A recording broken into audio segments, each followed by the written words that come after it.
इनके कांग्रेस के चार राष्ट्रीय अध्यक्ष, चार राष्ट्रीय अध्यक्ष, एक नहीं।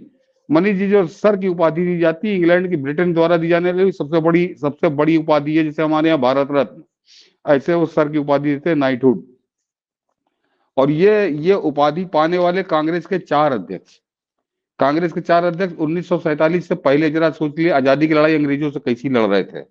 उसमें उसकी जो प्रोसीजर होता है मनीष जी, उसमें जब जिसको सर की उपाधि जब दी जाती है, तो उसको जाकर इंग्लैंड की रानी या राजा जो होता है उसके सामने घुटने टेक के सर झुकाना पड़ता है, और इंग्लैंड के प्रति, इंग्लैंड की रानी के प्रति वफादार वफादार रहने की कसम खाता है वो आदमी। और तब वो उसके कंधे पे तलवार रखती है, तब उसको नाइटहुड की सर की उपाधि दी जाती है। और ये कर्म करके, ये कुकर्म करके, इस करतूत करके कांग्रेस के चार राष्ट्रीय अध्यक्षों ने ये नाइटहुड की उपाधि ली थी। और ये बताते कि हम अंग्रेजों से लड़ रहे थे। एक सावरकर का गाना गाते हैं, जरा नाम बताता हूँ मनीष जी। फिरोज शाह मेहता 1890 में अध्यक्ष बना, 1890 में अध्यक्ष बना। 1904 में उसको, 4 साल बाद उसको इंग्लैंड इतना खुश हुआ कि उसको नाइटहुड सर की उपाधि दे दी। यानी 1890 में जो राष्ट्रीय अध्यक्ष था, वो 1904 में घुटने टेक के अंग्रेजों के प्रति, अंग्रेजों के सिंहासन के प्रति वफादार रहने की कस्में खा रहा था। दूसरा नाम मनीष जी, एक चेतुरन शंकरन नायर, ये राष्ट्रीय अध्यक्ष कांग्रेस का है, 1897 में जब अध्यक्ष बना था। और जरा ये देखिए कि जिस अंग्रेजों से लड़ने के लिए बना था, और चेतुरन शंकरन नायर उस समय अंग्रेज सरकार का एडवोकेट जनरल था, वो राष्ट्रीय अध्यक्ष बना। और उसको 1912 में नाइटहुड की उपाधि मिल गया। 1912 में उसको नाइटहुड की उपाधि मिली। 1908 में अंग्रेजों ने उसको मद्रास हाई कोर्ट का जज बना दिया। ये कांग्रेस कहती कि हम अंग्रेजों से लड़ रहे थे। एक मैंने कांग्रेस का डीएनए शुरू किया है, और जरा डीएनए चला कैसे देखिए। चेतुरन शंकर नायर, उसके बाद मनीष जी आया नारायण गणेश चंद्रावरकर, ये बना 1890 में, 1890 में 1900 में, 1890 में ये बना अध्यक्ष।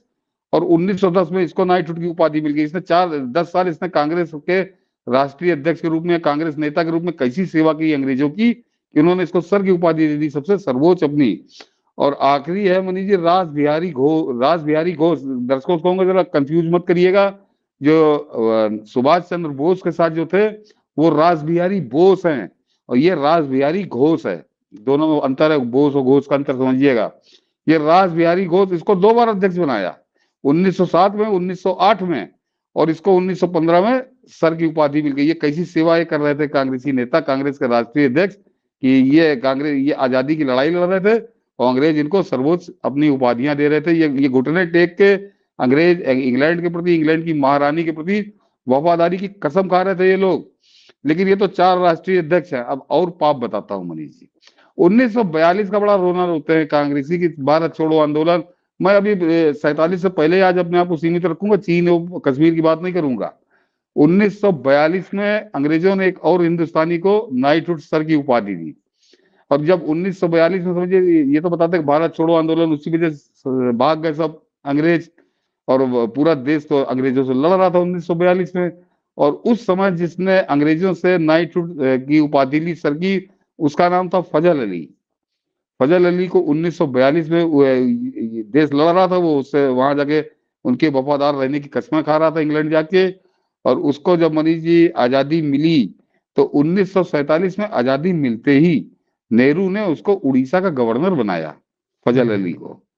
जो आदमी 1942 में जब देश लड़ रहा था, तो वो जाके वहां महारानी के प्रति वफादार रहने की कसम खा के आया था लंदन में।